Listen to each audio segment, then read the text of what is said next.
Salut, bienvenue dans ce nouveau cours de la langue Yimba.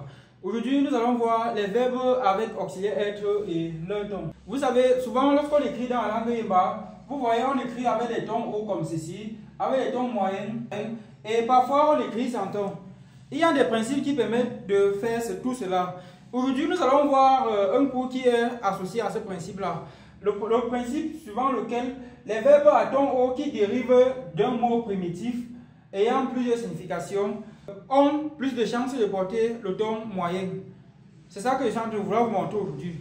Et le principe que je vais vous donner vous sera utile lorsqu'on verra le cours sur les tons, sur le principe ou bien les mécanismes de marquage des tons dans la langue Yimba. Puisque le principe sur le marquage des tons dans la langue Yimba, quand nous ferons le cours dessus, ça sera très long. C'est un cours qui fera au minimum 1 heure de temps. Je veux d'abord vous préciser cela, mais aujourd'hui ce cours-ci il est très intéressant parce qu'une fois que vous allez comprendre ce cours-ci, c'est 1 heure de temps ou bien c'est 2 heures ou 3 heures de temps sur le cours sur les tons dans la langue Yimba, vous sera très bénéfique dans la mesure où vous pourrez facilement mettre les tons sur n'importe quel caractère et quand vous verrez n'importe quel mot, vous n'allez plus avoir peur pour savoir est-ce que je dois mettre tel ou tel ton. Donc c'est ça, c'est ce cours. Et sachez que pour commencer, en Yimba, il existe des mots, des verbes qui portent déjà en eux leur propre auxiliaire être. Et les tons que nous allons voir aujourd'hui, ce sont les tons, je précise bien, sur les verbes. Parce que la manière de mettre les tons sur les verbes dans la langue Yimba n'est pas la même manière ou bien n'est pas le même principe qu'on utilise pour mettre les tons lorsque le mot n'est pas un verbe. Certains verbes dans la langue Yimba possèdent déjà en eux leur propre auxiliaire être. Si nous n'avons pas vu un cours dans cette chaîne, sachez qu'il y a les verbes dans la langue Yimba qui ont déjà en eux leur propre auxiliaire être. Et ces verbes qui ont déjà en eux leur propre auxiliaire être, lorsqu'ils sont dans un mot primitif, ils ont plus de chances, comme je l'ai dit, de porter que le ton moyen. Regardez un peu ici au tableau. On avait fait le cours sur les mots primitifs. Avant de venir regarder ici, parce que si vous regardez ici, vous allez être un peu perdu parce que nous allons utiliser l'expression mot primitif pour expliquer ceci. Donc, ce n'est qu'une continuité en effet, c'est lié. Le mot primitif, le bâti, contient plusieurs autres mots. Nous avons vu pourquoi j'appelle ça mot primitif. J'ai défini tout ça dans ce cours sur les mots primitifs. Regardez juste dans la chaîne. Le mot primitif, le bâti, signifie deux choses. Ça signifie le bat et le bat. Le bat, ça signifie parier et le bat, ça signifie être sévère. Vous voyez que ce mot primitif contient un verbe qui contient l'auxiliaire être. Et c'est ce que j'étais en train de dire. Lorsqu'un mot primitif contient deux verbes et que l'un des verbes contient l'auxiliaire être, alors cet auxiliaire être-là portera le ton moyen. Là, c'est l'un des principes de ton que je vous donne déjà. Je répète, lorsqu'un mot primitif contient deux verbes, alors le verbe qui porte le ton moyen, c'est le verbe que pendant sa traduction, il y a l'auxiliaire être. Donc, c'est le verbe qui contient l'auxiliaire être.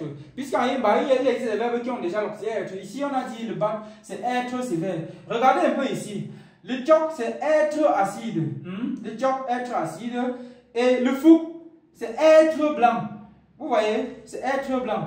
Ces verbes-ci ont déjà leur propre auxiliaire. Contrairement aux autres qui n'ont pas d'auxiliaire être. C'est ça que vous devez comprendre. Comme ici, nous avons vu ça, et ça a déjà le ton moyen. Donc, à chaque fois que vous allez voir le ton moyen sur un verbe, je continue à préciser que le cours d'aujourd'hui que nous voyons sur les verbes auxiliaires être, ça concerne que les verbes ici. Parce que le principe, je répète, le principe de marquage des tons sur les verbes n'est pas la même chose que sur les mots ordinaires. Aujourd'hui, on parle des verbes. Donc, les verbes qui contiennent l'auxiliaire être, lorsqu'ils sont contenus dans un mot primitif qui contient plus d'un verbe, alors ils portent le ton moyen. Sachez aussi que dans la langue Yimba, lorsqu'un mot primitif contient seulement un seul verbe et que ce verbe-là contient l'auxiliaire être, alors ça va garder le ton haut. C'est ça que je suis en train de vouloir préciser. Bon, je vais d'abord lire et vous allez voir. On a vu que ici, le bat c'est parier. Le bat, parier, le bat, être sévère. On a le tchop ici, mot primitif, le tchop. La dérivée de ce mot aussi, c'est le tchop gronder et le tchop être acide. Le tchop gronder et le tchop être acide. Ici, le fou, c'est le mot primitif. On a le fou qui est retiré et le fou qui est être blanc. C'est ça que vous devez voir. Et sachez aussi que, comme je vous ai dit, ici, les mots primitifs, ici, ils contiennent plus d'un verbe. C'est-à-dire que quoi? Lorsqu'on les dérive, ils contiennent. Ici, on a un verbe, deux verbes.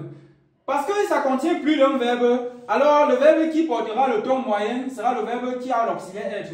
C'est ça que je vous ai dit. Et j'ai aussi précisé une chose.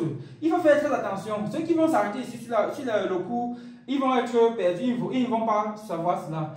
Il y a ceci que vous devez savoir. Prenons le mot primitif, le gars. Prenons le verbe plutôt. Le verbe le gars, ça signifie être grave. Ce verbe-ci, le gars, être grave, ça n'a pas de ton moyen. C'est ce que j'ai en train de vouloir dire, c'est que quoi? Si on a mis le ton haut sur le gars-ci, c'est simplement parce que la forme primitive, c'est-à-dire le mot simple, sans rien, hein, le gars. Parce que le mot simple-ci, dans la langue Yemba, la forme primitive qu'on a devant nous ne contient pas plus d'un verbe, ça contient un seul verbe. Et par conséquent, comme ça contient un seul verbe, alors le seul verbe porte le ton haut. Puisque vous devez aussi savoir que dans le processus de dérivation, les verbes qui portent le ton haut ont la priorité sur les verbes qui portent le ton moyen. Donc c'est ça. C'est à cause de cette priorité qu'on a mis ça. Et sachez aussi que dans la langue Imba, on utilise les tons juste pour plusieurs raisons. L'une des raisons c'est quoi? C'est pour modifier la variation de la voix pendant la lecture du mot. Et la deuxième raison c'est pour différencier aussi les mots. Et il y a aussi une autre raison que nous allons voir sur le cours sur les tons dans la langue Imba. Donc vous avez vu ici, le gars être grave.